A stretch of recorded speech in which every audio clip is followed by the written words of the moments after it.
సభ్యులందరూ నా కోసం రాబోయే ఎంపీ ఎలక్షన్స్ 13న ఉంది కాబట్టి నాకు దిశానిర్దేశం చేస్తూ ముందుకు తీసుకుపోయిన పెద్దలు గౌరవనీయులు గడ్డం ప్రసాద్ గారికి, రామ్మోహన్ రెడ్డి గారికి, మనోహర్ రెడ్డి గారికి, భీం భరత్ గారికి, కేఎల్ఆర్ గారికి, జగదీష్ గౌడ్ గారికి, కస్తూరి నరేందర్ గారికి కృతజ్ఞతలు తెలుపుకుంటూ నా కోసం ఇన్ఛార్జ్ వచ్చిన ప్రతి ఒక్కరు ఎంత కష్టపడి పనిచేసిండ్రు. వాళ్ళ దిశానిర్దేశంలో మా కాంగ్రెస్ పార్టీ కుటుంబ సభ్యులు గత 25 రోజులు ఒక్కరు కూడా నిద్రపోకుండా ప్రతి గ్రామం తిరిగి ప్రతి గడపకి వెళ్ళి రేవంత్ అని ఇచ్చిన 6 గ్యారెంటీలు అమలు కాబోతున్నాయి. రాహుల్ గాంధీ గారు చెప్పిన 5 పాంచ్నాయి కూడా 100% అమలు కాబోతున్నాయి. బీజేపీ గత 10 సంవత్సరాలు ఏ ఒక్క పని కూడా చేయలేదు మన రాష్ట్రానికి కోసం. కాబట్టి మనమందరం యువత అయినా శ్రీరామచంద్రుడు అందరికీ శ్రీరామచంద్రుడే కాబట్టి ప్రతి ఒక్కరం చేయి కలిపి కాంగ్రెస్ పార్టీని బలపరిచి రేవంత్ అన్న చేయిని బలపరిస్తే మనకు కావాల్సిన నిధులు రావాలంటే మాలాంటి ఎంపీలను గెలిపించాలని చెప్పి రేవంత్ అని ఇప్పుడే తాండూరులో మళ్ళీ చెప్పాడు అన్నమాట.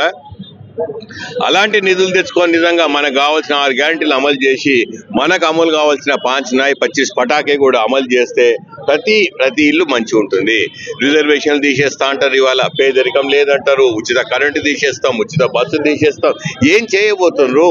ఇవాళ 76 పేజీలు ఉన్న మేనిఫెస్టోలో ఒక్క బీసీ అంశం వల్ల పెట్టినరా? ఒక్క బీసీ అంశం అన్నా. 14లో బీసీలకు మొండి చేయి చూపెట్టినరు, 18లో బీసీలకు మొండి చేయి చూపెట్టినరు. మళ్ళీ అదే చేయబోతున్నాం అని చెప్పి అంత బలంగా చెప్తున్నారు. ఎందుకంటే మేనిఫెస్టోలో ఒక అంశం పెట్టలేదు కాబట్టి. ఇలా చెప్పుకుంటూ పోతే ఏ ఒక్క అంశం ఏ ఒక్కరికైనా ఏదైనా చేసిర్రా? ఏమంటే దేశం ముందుకు పోతుంది. జీడిపి పెరగాలంటే అంబానీదో అదానిదో ఆదాయం పెరిగితే జీడిపి పెరగదు. సగటున ప్రతి ఒక్కరిది ఆదాయం పెరిగిన రోజే జీడిపి పెరిగిందని చెప్పి ప్రజలందరూ గట్టిగా నమ్మాలి.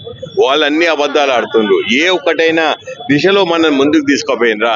ఈ పని చేసినామా అని చెప్పి ఏవైనా రోడ్ల గురించి మాట్లాడినా, బుల్లెట్ ట్రైన్ల గురించి మాట్లాడినా ప్రతి దేశంలో నడిచే పని అది. మన కోసం, మన పిల్లల కోసం ఇవాళ కాంగ్రెస్ పార్టీ మహిళలకు, యువతకు సంవత్సరానికి ₹1,00,000 ఇస్తా అన్నారు. నిరుద్యోగ యువతకు ₹1,00,000 వస్తే ఇది ఫస్ట్ టైం ఒక పార్టీ పరంగా చెప్పేది. ఇప్పుడే ప్రియాంక గాంధీ గారు వచ్చారు, ఏఐసిసి జనరల్ సెక్రటరీ గారు. కొండా విశ్వేశ్వరరెడ్డి ఈ రోజు పార్లమెంట్ కు రంజిత్ రెడ్డి జైలు అని చెప్పారు. మీ మీద కామెంట్ ఏంటి సార్? దమ్ముంటే ఇక్కడికే రమ్మను. నేను నిన్ననే చెప్పిన, ఇప్పుడైనా రుజువు తీసుకొస్తే ఇక్కడికెళ్ళి నేను విరమించుకుంటా పోటీ అని చెప్పి కొండా విశ్వేశ్వరరెడ్డికి అని చెప్పు. కానీ నన్ను ఇంకోసారి విషయం అడగకండి. మీరు పత్రికా మిత్రులకు అదే చెప్తున్నా, పోయి అడగండి. ఇప్పుడు నిజంగా ఆరోపణల మీద ఏదైనా ఒక రుజువు తీసుకొస్తే నేను పోటీలకు వెళ్ళి విరమించుకుంటా అని చెప్తున్నా.